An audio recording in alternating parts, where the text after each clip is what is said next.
لله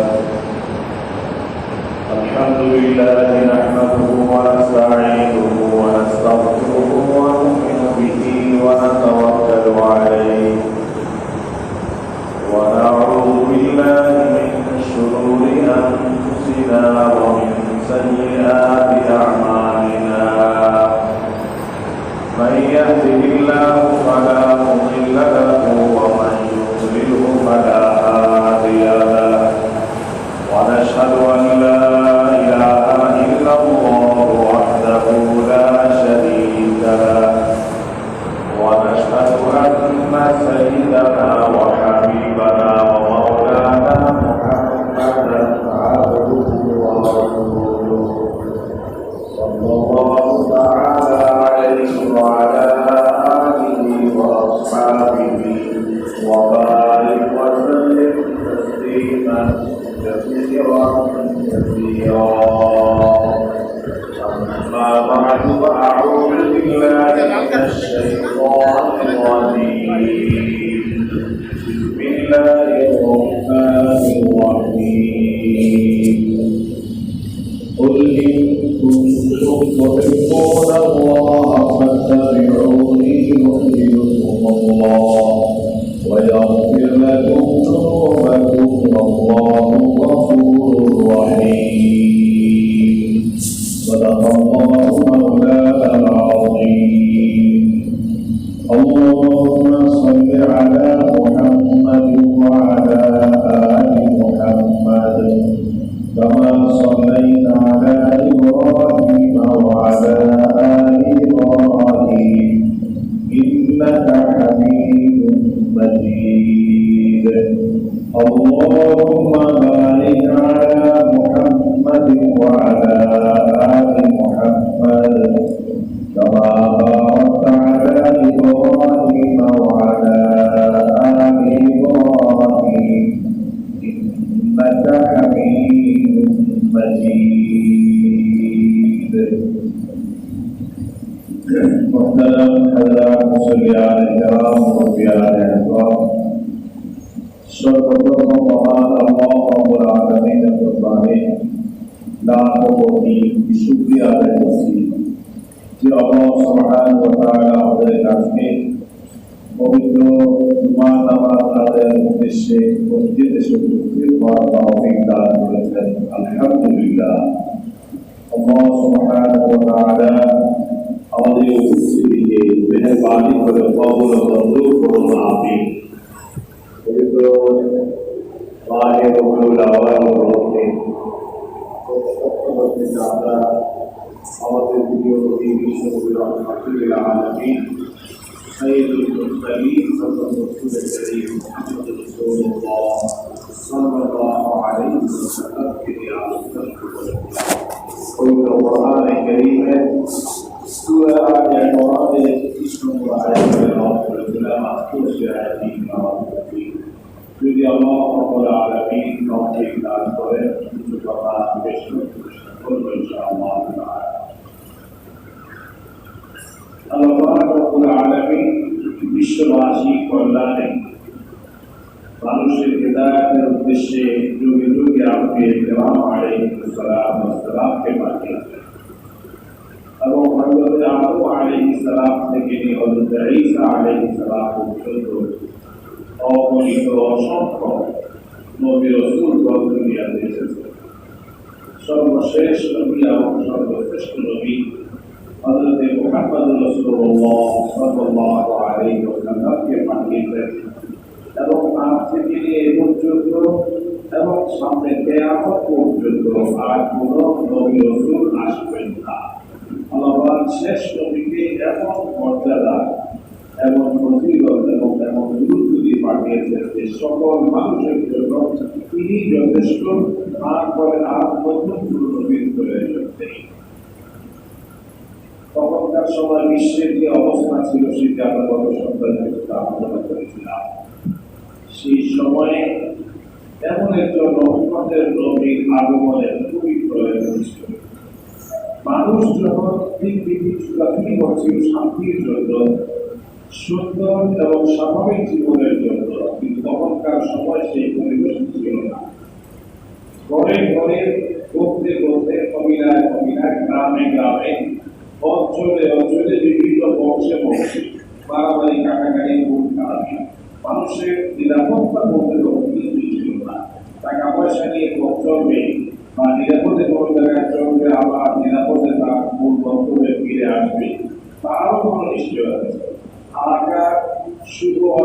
দুনিয়ার অশান্তি পৃথিবী তখন অপেক্ষায় ছিল এই সমাজ এইভাবে আর করতে পারে না, এই সমাজের সংস্কার চাই, এই সমাজের পরিবর্তন চাই, নতুন আরেক পৃথিবী আমরা আবিষ্কার করতে চাই। ঠিক সেই মুহূর্তেই আল্লাহ রাব্বুল আলামিন নবী মুহাম্মদ রাসূলুল্লাহ সাল্লাল্লাহু আলাইহি ওয়াসাল্লামকে শুধু নবী এবং রাসূল করে পাঠাননি, রাহমাতুল লিল আলামিন করে পাঠিয়েছেন। সূরা আল-আম্বিয়া 107 আয়াতে আল্লাহ রাব্বুল আলামিন বলেছেন, ওয়া মা আরসালনাকা ইল্লা রাহমাতাল লিল আলামিন।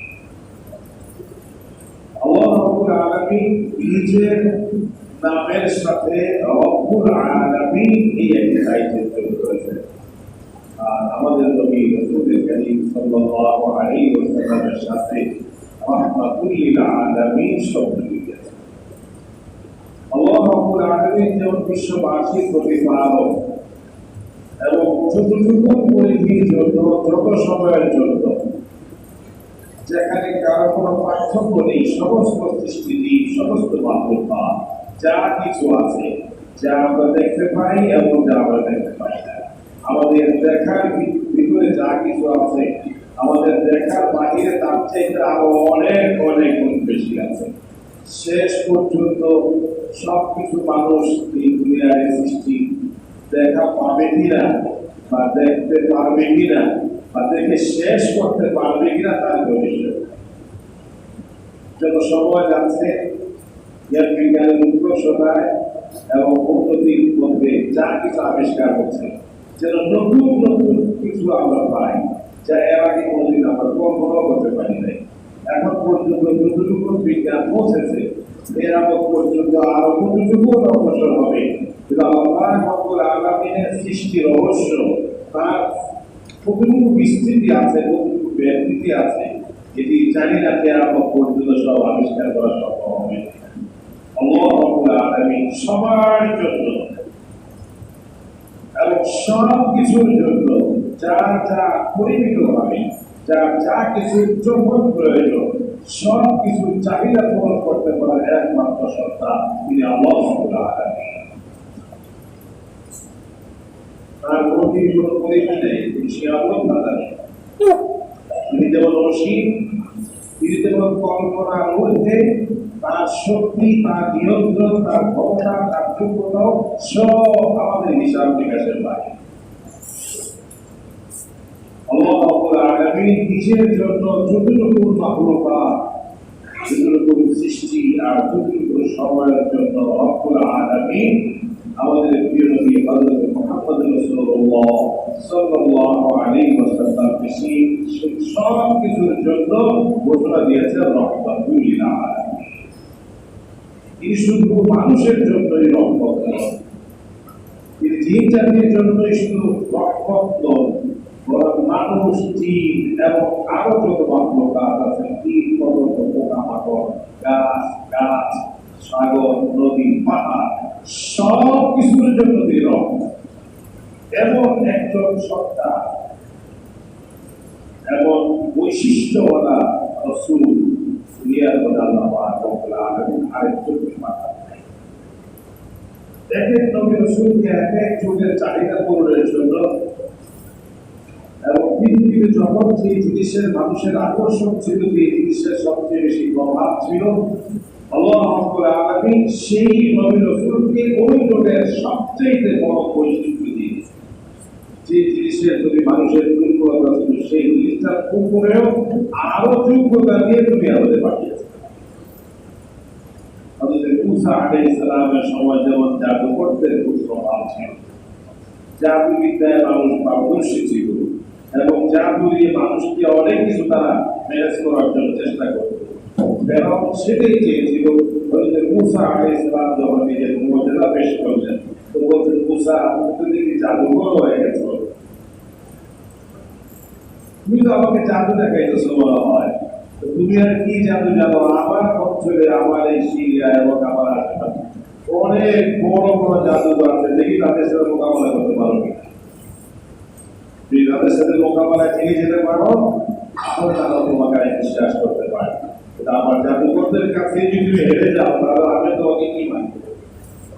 আল্লাহ রাব্বুল আলামিন নতুন কিছু প্রয়োজন হয় নাই। জাদুকররা তাদের জাদু পেশ করলো, হযরত মূসা আলাইহিস সালামের তিন কর্তব্য বিপর হওয়ার মতো অবস্থা আল্লাহ কি করবো আমি, আল্লাহ বলতেন নতুন কিছু দরকার নেই, তোমার সাথে যেটা আছে ওটাই তুমি ছাড়ো, দেখো না তারপরে কি হয়। মূসা আলাইহিস সালাম সেই লাঠিটাই ছাড়লেন, লাঠি ওপরে ছেড়ে দিলেন। জাদুকররা যে সমস্ত সাপ পরিবেশ করেছিল, যেহেতু ওনার লাঠি সাপ হয়, সাপের মোকাবেলায় সাপ দিয়ে করতে হবে। জাদুকরদের এই প্রচুর পরিমাণে সাপ যা কিছু পেশ করা হয়েছিল, এই লাঠি এত বিশাল অজগরের মতো সাপ হয়ে হারা করেছে। শুধু সমস্ত জাদুকরদের যে সাপগুলো ছিল এক শ্বাসে সব গিলে ফেলছে। এই দৃশ্য দেখে মূসা আলাইহিস সালামকে মোকাবেলা করার জন্য ফেরাউন যে সকল জাদুকরদেরকে জমায়েত করেছিল, ওই সব জাদুকররাই সারেন্ডার করে এবং মূসা আলাইহিস সালামের উপরে ঈমান আনে, বিশ্বাস আনে আর বলল আমি ফেরাউন যে রব্বে আলা বলছে তারা রব্ব আলা বলে ঘোষণা দিয়ে সেই রবে নয়, রব্বি মূসা ও হারুন, হযরত মূসা এবং হযরত হারুন আলাইহিস সালাম তারা যেই রবের কথা দাওয়াত দেন, যে রবের কথা বলে সেই রবের উপর আমরা জাদুকর ঈমান আনি। অবাক হয়ে গেছে, জাদু দেখেছি, জাদুর মোকাবেলা জাদু দিয়ে হয়, কিন্তু জাদু খেয়ে ফেলে এরকম জাদু তো আমরা জীবনে মধ্যে কল্পনা করে দেখা যায়। সকল জাদুকরদের উপরে প্রভাব বিস্তার লাভ করার প্রয়োজন ছিল, সেই যোগ্যতা দিয়ে আল্লাহ পাক রব্বুল আলামিন হযরত মূসা আলাইহিস সালামকে দুনিয়াতে পাঠিয়েছেন। হযরত ঈসা আলাইহিস সালামের সময় চিকিৎসার উন্নত চিকিৎসা ছিল, কঠিন জটিল রোগের চিকিৎসা করতে পারত মানুষ, কিন্তু বিশেষ কিছু রোগ যা তখনকারী বড় চিকিৎসকরাও সেবা দিতে পারেনি, সুস্থ করতে পারেনি। শ্বেত রোগী, কুষ্ঠ রোগী, জন্মান্ধ, বোবা, বধির, এই জাতীয় চিকিৎসা যেটা মানুষের নাগালের বাহিরে ছিল, যা মানুষ কোনোদিন সেটাকে চেষ্টা করে ব্যর্থই হয়েছে, সফলতার মুখ দেখাতে পারেনি। আল্লাহ রাব্বুল আলামিন হযরত ঈসা আলাইহিস সালামকে এমন যোগ্যতা দিয়ে, এমন চিকিৎসা অভিজ্ঞতা দিয়ে পাঠালেন, জন্মান্ধ, জন্মগতভাবে যা বোবা এবং বধির এবং শ্বেত রোগী, কুষ্ঠ রোগী, শুধু স্পর্শ করে দিতেন, ফু দিতেন, সঙ্গে সঙ্গে সুস্থ হয়ে যেত, বিনা চিকিৎসায়, বিনা অপারেশনে এবং বিনা পরীক্ষা নিরীক্ষায়। সামনে রোগী গেছে, ফু দিয়ে দিয়েছেন, আপনাদেরকে স্পর্শ করে দিয়েছেন, পরিপূর্ণ সুস্থ। হযরত ইউসুফ আলাইহিস সালামের সময় সূত্রের প্রতিযোগিতা হতো, আল্লাহ পাক তাকে সৌন্দর্য দিয়েছেন। এই সমস্ত নবীদের সব কিছু জমা করে রেখে হবে। আল্লাহ পাক রব্বুল আলামিন আমাদের প্রিয় নবী হযরত মুহাম্মদ রাসূলুল্লাহ সাল্লাল্লাহু আলাইহি ওয়াসাল্লাম এই সমস্ত নবী রাসূলের সকল মুজিজা, সকল বৈশিষ্ট্য সমন্বয়ে যা কিছু হবে তার চাইতেও আরো বেশি গুণাবলী দিয়ে আমাদের পাঠিয়েছে। ফার্সি কবি বলছেন, হুসনে ইউসুফ তবে ঈসা ইয়াদে বাইদারি আছে তোবা আমার দারাম কুরবানারি। ইউসুফ আলাইহিস সালামের সৌন্দর্য, হযরত মূসা আলাইহিস সালামের লাঠি এবং হাত প্রকাশ করলে পরে আলো হয়ে যেত, হযরত ঈসা আলাইহিস সালাম ফু দিলে পরে অনেক অসম্ভবকে সম্ভব করে ফেলা হতো। এই সব কিছু সবার মধ্যে যা কিছু ছিল, হে নবী আল্লাহ রাব্বুল আলামিন আপনার মধ্যে এই সব কিছু যোগ্যতা থাকছে। ইউসুফ আলাইহিস সালাম আল্লাহ পাক দুনিয়ার অনেক সৌন্দর্য দান করেছেন, আর আমাদের প্রিয় নবী সাল্লাল্লাহু আলাইহি ওয়াসাল্লাম আল্লাহ পাক দুনিয়ার সমস্ত সৌন্দর্য জমা করলে যতটুকু হবে তার চেয়ে বেশি সৌন্দর্য। আর বলছেন যদি মেয়েকে না কাজা কোরআন ইউসুফ কিন্তু খানাই জানতে বিল্লাহ কষ্ট আর হেরায় হযরত জিবরাইল আমিন ওয়াহিদি আসলেন আর বলছেন, ইকরা আপনি পড়ুন, বলছেন মা আনা বিকারিন, আমি তো পড়ুয়া নই, আমি কি পড়বো, আপনি কি পড়ার কথা বলছেন? ওনার সেই সূক্ষ্ম প্রতিভা যা আল্লাহ রাব্বুল আলামিন সৃষ্টিগতভাবে তার মধ্যে দিয়েছেন, সেটার প্রতি খেয়াল ছিল না। এই ভিতরে এই সূক্ষ্ম প্রতিভাকে বিকশিত করার জন্য হযরত জিবরাইল আমিন একবার, দুইবার, তিনবার ওয়াদা করলেন। ওয়াদা করার পরে এখন নিজে থেকেই পড়তে শুরু করে দিয়েছেন, ইকরা বিসমি রাব্বিকাল লাযী খালাক, খালাকাল ইনসানা মিন আলাক। পাঁচটি আয়াত পড়ে আলাকে সর্বপ্রথম ওহী গায়ে হেরাই এই পাঁচটি আয়াত সর্বপ্রথম নাযিল হয়। তিনি কিছুদিন আগে বললেন মা আনা বিকারিন, আমি পড়ুয়া নই, আমি তা পড়তে যাই না, পড়তে পারছি না, বিভিন্ন অর্থে এই শব্দের তিনি ঘোষণা দিলেন উতীতু ইলমাল আউয়ালিন ওয়াল আখিরিন, আল্লাহ রাব্বুল আলামিন আমাকে দুনিয়ার শুরু থেকে নিয়ে দুনিয়ার শেষ পর্যন্ত যত জ্ঞান এলেমের ভান্ডার আছে সব কিছু আমাকে আল্লাহ রাব্বুল আলামিন দান করেছেন।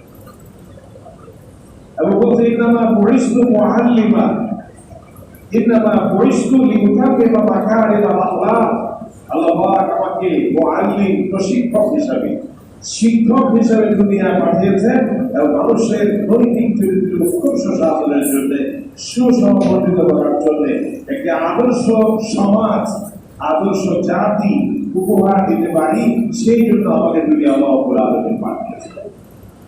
তিনি বলছেন যে আমি পারি না, আর তিনি বলছেন আমি মুআল্লিম হিসেবে এসেছি। আল্লাহ রাব্বুল আলামিন কি মেধা আর কি যোগ্যতা আর কি ইলম তাকে দান করেছে। জিবরাইল আমিন তার কাছে বিভিন্ন সময় যে এসেছেন, কোন কোন নবী রাসূলদের কাছে ৪৫ বার, ৭৫ বার, ৪৮ বার, ১০ বার, ১ বার এরকম করে।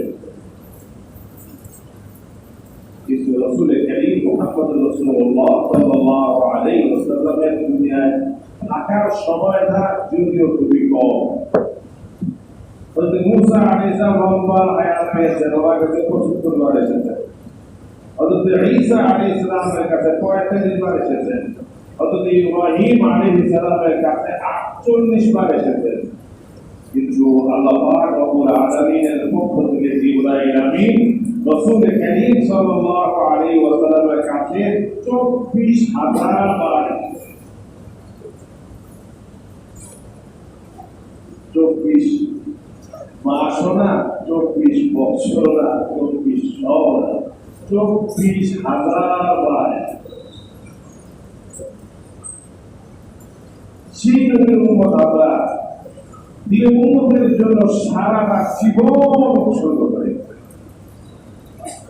সেই অশান্ত পৃথিবীকে সুন্দর করার জন্য এবং এই আদর্শহীন মানুষগুলোকে আদর্শবান বানানোর জন্য, দুশ্চরিত্র মানুষগুলোর চরিত্র সংশোধনের জন্য, সেই সময় সুদের ব্যবসা করত, এই সুদ করতেন, সুদ বন্ধ করার জন্য, মানুষের জুলুম অত্যাচার আক্রমণ করে এই জুলুম নিপীড়ন বন্ধ করার জন্য,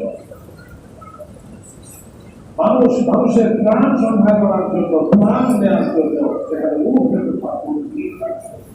সেখান থেকে ভাতৃত্ব বন্ধনে আবদ্ধ করার জন্য সাম্যের বাণী শোনালেন, শান্তির পয়গাম শোনালেন, ঘোষণা দিলেন লা তাহাসাদু ওয়ালা তাবাগাদু ওয়ালা তাদাবারু ওয়াকুনু ইবাদাল্লাহি ইখওয়ানা। তিরমিজি শরীফের হাদিস, এই আল্লাহর বান্দারা শুনো, পরস্পর পরস্পর হিংসা বিদ্বেষ পরিহার করো, দুশ্মনী পরিহার করো, মানুষে মানুষে আর গন্ধ চলবে না, কলহ চলবে না। সাদা আর কালো যে বিভেদ যুগ যুগ ধরে চলে আসছে, সেটা করা দেখতে পারে খ্রিস্টান করে দিয়ে, খ্রিস্টান করে দেখতে পারে সেটান করে দিয়ে। এই সাদা কালোর পার্থক্যে আর মারামারি আর ঝগড়া আর দ্বিধাদ্বন্দ্ব বলতে সাদা কালো কোনো পার্থক্য নেই। আর মরার কোনো পার্থক্য নেই, উঁচু বংশ আর নিচু বংশের কোনো পার্থক্য নেই। মানুষ সব এক আদম থেকে যেহেতু আমাদের সকলের বংশ বিস্তার, সুতরাং আদম আলাইহিস সালাম আল্লাহ পাক মাটি দিয়ে তৈরি করেছেন, আমরা সব মাটি তৈরি। কিসের অহংকার? ছিলাম মাটিতে, আবার যেতে হবে আমাদেরকে মাটিতে। মিনহা খালাকনাকুম ওয়া ফিহা নুঈদুকুম ওয়া মিনহা নুখরিজুকুম তারাতান উখরা। শুধু মানুষ মারা গেলে দাফনের সময় একটা শুধু কবরে বলে সারা জীবন কিন্তু একটা বলে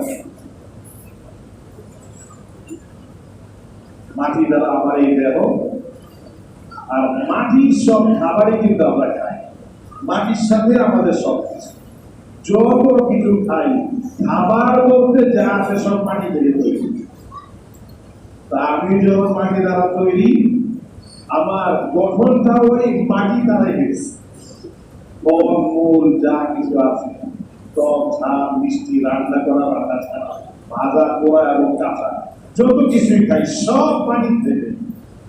আমার এই দেহটাও মাটি, খাবার খাওয়া আমি এই মাটি দিয়ে এটাকে লালন পালন করছি, পুষ্ট করতেছি। আবার যা কিছু খাচ্ছি সেটা আমার প্রতিনিয়ত মাটির সাথে মিশিয়ে দিচ্ছি। যেদিন আমার রূপ চলে যাবে সেদিন আমার শেষ গন্তব্য, শেষ ঠিকানা, শেষ বিছানা সেই মাটিতে। মাঝখানে আমরা একটা বড় হয় এই স্বপ্নের মধ্যে আছি, স্বপ্নের মধ্যে আছে। তাল গাছ এক পায়ে দাঁড়িয়ে সব গাছ ছাড়িয়ে উঠি মারা আপনার কাছে মনে হলো বাতাসের তারা ফেলে ঝন ঝন ঝন ঝন করে কোথায় যেন চলে যাচ্ছে। তার গোড়া যে মাটির সাথে লেগে আছে এবং তার নিজ জায়গায় আছে, সেই অনুভূতিটা সে হারিয়ে ফেলে। যখন বাতাস বন্ধ হয়ে যায় জায়গাতে যেই জায়গায় সেই জায়গায় আছে, কোনো পরিবর্তন। আমিও মনে হয় একটা এই স্বপ্নের মধ্যে আছি। দুনিয়ার এই চাকচিক্য, দুনিয়ার এই রংরূপ, দুনিয়ার এই বাহাদুরি, দুনিয়ার এই রাজত্ব, দুনিয়ার এই ক্ষমতা, আর দুনিয়ার মানুষের সাথে অহংকার, অন্য মানুষকে তুচ্ছ তাচ্ছিল্য করা, আমি সর্ব আমি সব। এই ঘুমের মধ্যে থেকে সে স্বপ্ন দেখছি, যেদিন মালাকুল মউত আসবেন সেদিন আমার ঘুম ভাঙবে, স্বপ্ন শেষ হবে। তো দেখা যাবে যে মাটির থেকে আমি সৃষ্টি হয়েছি, ওই মাটির দ্বারে আমি লালিত পালিত হয়েছি, এবং শেষ পর্যন্ত সেই মাটির মধ্যেই আমি অর্পিত হয়েছি। একটু পর্যন্ত 40, 60, 70, 80, 100, 150 বছরের জীবন একটা ঘুম মাত্র, এবং সামান্যতম ঘুম, খুব লম্বা সময় নয়। হযরত উযাইর আলাইহিস সালাম এক জায়গায় সফরে যাচ্ছে, সাথে করে একটা গাধা আছে বা বাহন, আর কিছু খাবার নিয়ে সফরে যেতে হবে। চলছেন, তো যাওয়ার সময় পথের মধ্যে দেখেন একটা বসতি একেবারে লন্ডভন্ড হয়ে গেছে। সিরোর আইলার মতো জলোচ্ছ্বাস আর ঘূর্ণিঝড় বা ভূমিকম্পে যে অবস্থা হয়, সব একাকার হয়ে মাটির সাথে মিশে আছে। তিনি মনে মনে বলে, আল্লাহ আপনি এই সব কিছুকে এভাবে ধ্বংস করে দিয়েছেন, আপনি আবার এদেরকে কিভাবে জীবিত করবেন? কিয়ামত হলে তখন সবাইকে আপনি হাসরের মাঝে উপস্থিত করবেন। এবং সব ছিন্ন ভিন্ন এই জাতি, এই পরিবেশ, এই পরিস্থিতি, এদেরকে আপনি আবার কিভাবে জমা করবেন? আল্লাহ রাব্বুল আলামিন থেকে সাহায্য পরীক্ষা করেছে। ওনাকে আল্লাহ পাক ইন্তেকাল দিলেন ঘুমের মতো। এর মধ্যে 100 বছর চলে গেছে। আল্লাহ পাক আবার রূহ দিলেন। রূহ দেওয়ার পরে জীবিত হয়ে উঠলেন, বসলেন, জিজ্ঞেস করলেন কি খবর? তুমি কি ঘুমাইছিলেন? আল্লাহ কতক্ষণ ঘুমাইছ? একদিন অথবা একদিনের কিছু অংশ হবে একটু ঘুমাইছে। আল্লাহ বলছে মাত্র ঘুমাইছ, আর একদিনে কিছু অংশ? তুমি তো 100 বছর পর্যন্ত তুমি ঘুমাইছ। যদি তোমার এটা বুঝতে অসুবিধা হয়, ফানজুর ইলা তুআমিকা ওয়া শারাবিকা লাম ইয়াতাসান্না ওয়ানজুর ইলা আল-ইযাম কাইফা ইউনশিলুহা সুম্মা ইয়াকসুহা লাহমা। যে গাধা তোমার সাথে ছিল, গাধাটার দিকে নজর করো, আর তোমার সাথে যে খাবারগুলো আছে খাবারগুলোর দিকে নজর করো। দেখে গাধাটা মরে মাটির সাথে মিশে একাকার হয়ে গেছে।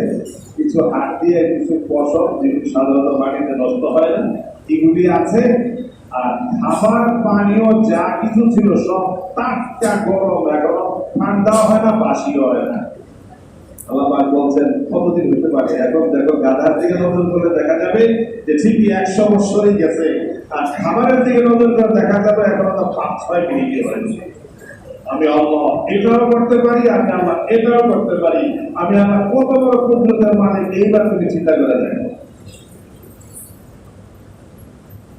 মানুষের কালের পর নেক আমল যদি করে যায়, নিজের আমলটাকে যদি সুন্দর মতো আল্লাহ রাহে পরিচালনা করতে পারে, নিজের মন মতো না, দুনিয়ার কোন মানুষের তৈরি করা মতবাদের পিছনে নয়, আল্লাহ এবং আল্লাহ রাসূলের তরিকা মতো জীবন যাপন করে, তো দুনিয়া থেকে যাওয়ার পর মাটিতে দাফন করা হলে আল্লাহ পাকের পক্ষ থেকে বলা হবে নাম সালিহান, নিরাপদে ঘুমাও।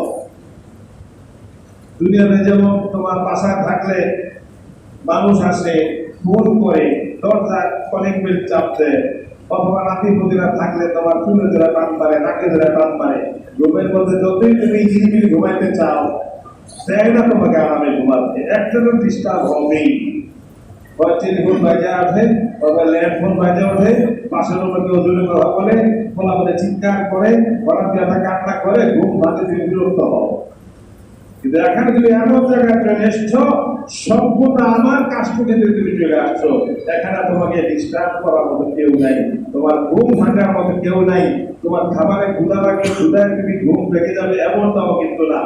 একদম নিরাপদে শান্তিতে ঘুমাও। এক ঘুমে কত হাজার বছর যাবে, কত লাখ বছর যাবে, কত কোটি বছর যাবে, কিছুই বলতে পারবে না। আল্লাহ পাক আসলে ময়দান থেকে যখন ডাক আসবে, আসো উঠে যাও, কবর থেকে উঠবে, তখন সে চোখ বসতে থাকবে আর বলতে থাকবে কি সুন্দর আরামে ঘুমাইছিলাম, ঘুমটা কেন ভেঙে গেল। আল্লাহ বলবেন মাত্র ঘুমাইছিলাম, ঘুমটা ভেঙে গেছে, কয়দিন ঘুমাইছো খবর আছে?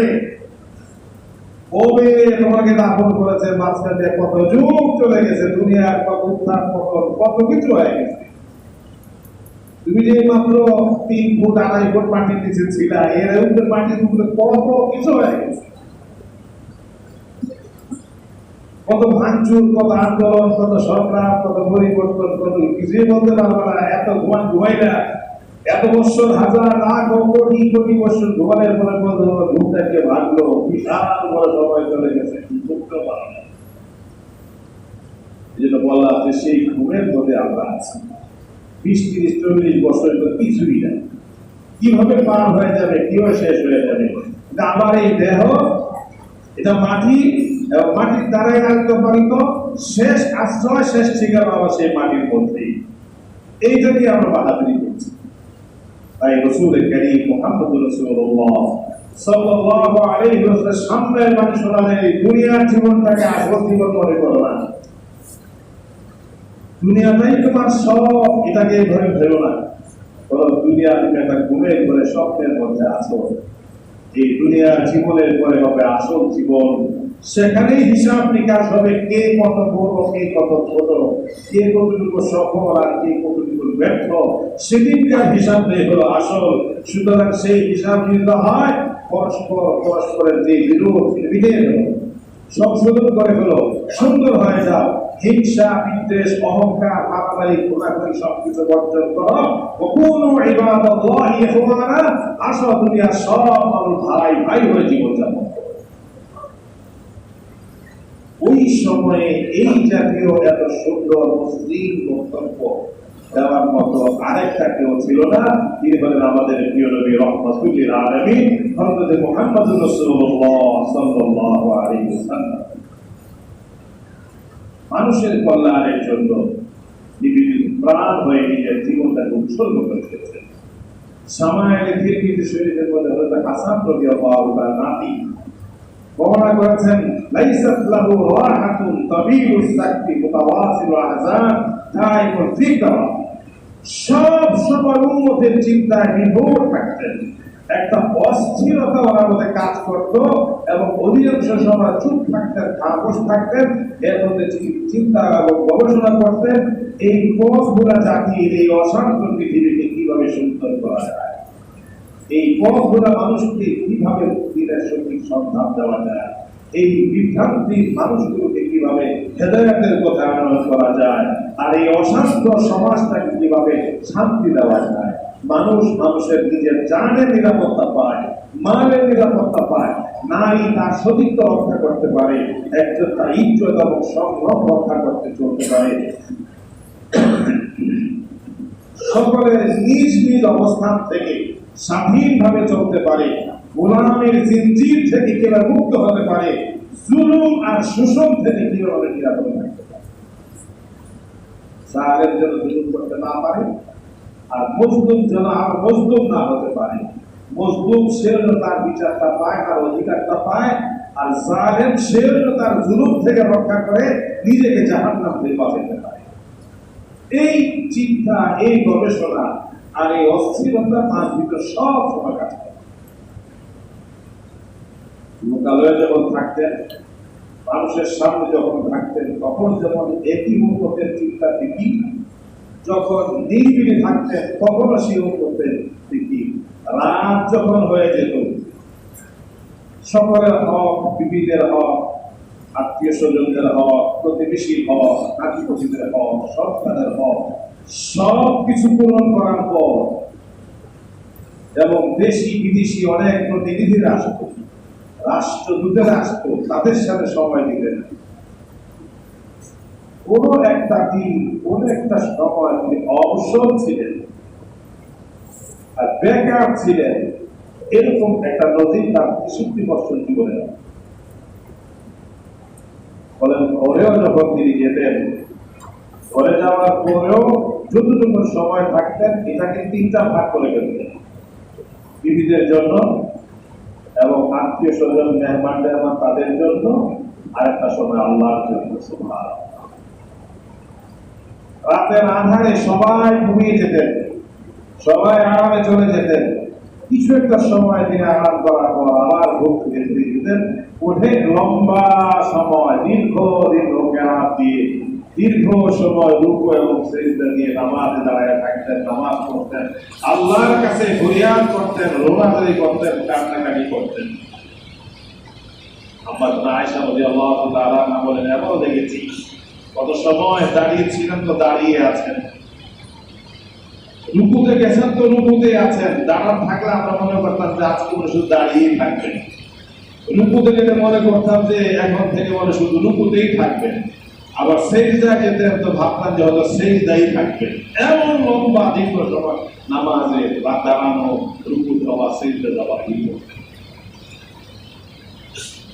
বলে যে কখনো এমন হতো এই দীর্ঘ সময় নামাজে থাকতে থাকতে পা মুবারকে রস নেমে পাগুলো ফুলে যেত এবং মনে হয় যেন ফেটে পানি বেরোতে শুরু করবে, এমন উপক্রম হয়।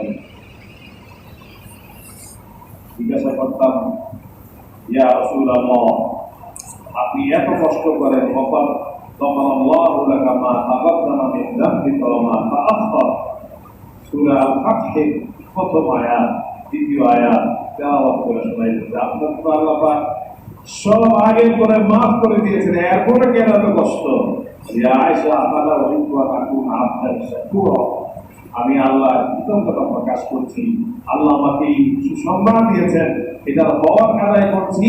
আর কিয়ামত পর্যন্ত আমার উম্মতের জন্য তালিম হচ্ছে, আমাকে আল্লাহ পাক সবকিছু ক্ষমা করার পরেও যদি আমি এই ধরনের ব্যাখ্যান করতে পারি, এইভাবে দাঁড়িয়ে থাকতে পারি, বসে থাকতে পারি, তো আমার উম্মত তাদের জীবনে যখন গুনাহ থাকে তাদেরকে কি পরিমাণ মেহনত করা দরকার, ইবাদত তৈরি করা দরকার। জীবনে কোনোদিন সেই আবেগ, সেই অনুভূতি নিয়ে কি আপনার সামনে দাঁড়াইতে পারছি? জীবনে কোনোদিন সেই আবেগ অনুভূতি নিয়ে আল্লাহর সামনে কি আমি হাত তুলতে পেরেছি যে আমি কত অন্যায় অপরাধ করি দৈনিক? আমি তো আমার নিজের জীবনের ডায়েরিটা খুলি, আমার নিজের জীবনটা যদি আমি একটু ঘুরে তাকাই যে আমার জীবনে আমি কতটুকু কি করলাম, আমার কয়টা নেকি পাওয়া যাবে, কয়টা খারাপ পাওয়া যাবে, কয়টা গুনাহ পাওয়া যাবে। আমার জীবনটা আমি যদি একটু পরিচর্যা করি, আমার জীবনটা যদি আমি গবেষণা করি, আমার জীবনটা আমি চিন্তা করি, সকাল থেকে সন্ধ্যা পর্যন্ত, সন্ধ্যা থেকে সকাল পর্যন্ত আমি কোন কোন জায়গায় গেছি, ভালো জায়গায় গেছি, খারাপ জায়গায় গেছি, ভালো কথা বলছি, খারাপ কথা বলছি, সত্য বলছি, মিথ্যা বলছি, ধোঁকাবাজি করেছি, প্রতারণা করেছি, অন্যায় করেছি, অবৈধভাবে হস্তক্ষেপ করেছি, জুলুম করেছি, এগুলির হিসাব যদি নেই তাহলে নামাজে দাঁড়ানোর পর এই চিন্তা আসবে না যে 6 রাকাতে শেষ কর, 6 মিনিটে শেষ করলাম নামাজটা, 10 মিনিটে শেষ করলাম। রুকুতে সুবহানাল্লাহিল আযীম 4 বার বললাম না 5 বার বললাম, সিজদাতে সুবহানাল্লাহিল আলা 6 বার বললাম না 8 বার বললাম, এই হিসাব করার সময় থাকবে না। তো নামাজের চিন্তা করি গতকাল অমুক জায়গায় জগন্নাথ করেছি 6 মিনিটে, এখানে একটা 10 মিনিট, 4 মিনিট চলে আছে। বাপরে হুজুর যে লম্বা কেরাত দিচ্ছে, অফিসের কাজ রেখে আছে, হুজুর তো কোনো কাজ নাই, এখন তো কাজ আছে, হুজুরের খবর নাই। এই হুজুর অসচেতন, সচেতন হুজুর না। মনোযোগ দিলে সময় হয় না, হাত ব্যথা হয়ে যায়, 3 মিনিট হয়ে গেছে, 4 মিনিট হয়ে গেছে, হাত নামায় না কেন, মনোযোগ কেন আমাদের অসুখ কিনা। কত ফটু আছে আপনারা এই সম্পর্কে করতে পারেন। ওই চিন্তা যদি করি আল্লাহ রসুল যার কোনো গুনাহ নাই, তার তো দোয়া করার দরকারও ছিল না, এই নফল তাহাজ্জুদ করার দরকারও ছিল না। এই তওবা ইস্তেগফার দৈনিক 100 বার তওবা করতেন, তিনি তো কোনদিন তওবা ছাড়েন না। আমরা কোন অবস্থায় আছি? এই জন্য বলেন যে একদিন তো এমন হয়েছে, সূরা আল-মায়েদার 118 নম্বর আয়াত, ইন তুআযিবহুম ফাইন্নাহুম ইবাদুক ওয়া ইন তাগফির লাহুম ফাইন্নাকা আনতাল গফুরুর রহিম। হে আল্লাহ, আপনি যদি আপনার এই বান্দাদেরকে শাস্তি দেন তো আপনি মাহবুব, আপনার বান্দা, শাস্তি আপনি আপনার বান্দাদেরকে দিলেন, অন্য কারণ না। আর যদি আপনি মাফ করে দেন, হে আল্লাহ আপনি তো গফুরুর রহিম, আল্লাহ আপনার বান্দা, আপনি মাফ করলে কোনো অসুবিধা নাই। এই আয়াতটা দিয়ে নামাজ শুরু করেছেন, এই আয়াতটা দিয়ে সারা রাত এক আয়াতটাই দাঁড়ায় দাঁড়িয়ে তেলাওয়াত করেছেন। আর আল্লাহর কাছে ফরিয়াদ করেন, আল্লাহ আপনারই তো বান্দা, মাফ করলে কি হবে, আল্লাহ দেন না মাফ করে। এমন দয়ার নবী, এমন রহমতের নবী পাইয়া আমরা তাকে চিনলাম না, তাকে অনুসরণ করতে পারলাম না। কোথায় দুনিয়ার এই সমাজবাদীরা, কোথায় দুনিয়ার এই সমাজতান্ত্রিক দলেরা, আর কোথায় পুঁজিবাদীরা কোন থিওরিতে তাদের পিছনে দৌড়ায়, অমুসলিম মনীষীরা কি গবেষণা করে সেটার পিছনে দৌড়ায়, আমার রাজনৈতিক গুরু, আমার এলাকার গুরু সে কি করে সেটার পিছনে দৌড়ায়, যেটা মানুষের জন্য অকল্যাণ, মানুষের নৈতিক চরিত্র ধ্বংস করে, নষ্ট করে, মানুষের জীবনকে ধ্বংসের পথে নিয়ে যায়, তাদেরকে অনুসরণ করি। কিন্তু রহমতুল্লিল আলামিন সাইয়্যিদুল মুরসালিন হযরত রাসূল কারীম সাল্লাল্লাহু আলাইহি ওয়াসাল্লামকে চিনলাম না, জানলাম না, তাকে অনুসরণ করলাম। আল্লাহ রাব্বুল আলামিন যেন আমাদের সকলকে প্রকৃত উম্মত হয়ে দুনিয়ার থেকে যেতে বেশি তৌফিক দান করেন। আমিন। ওয়া আখিরু দাওয়ানা আলহামদুলিল্লাহি রাব্বিল আলামিন।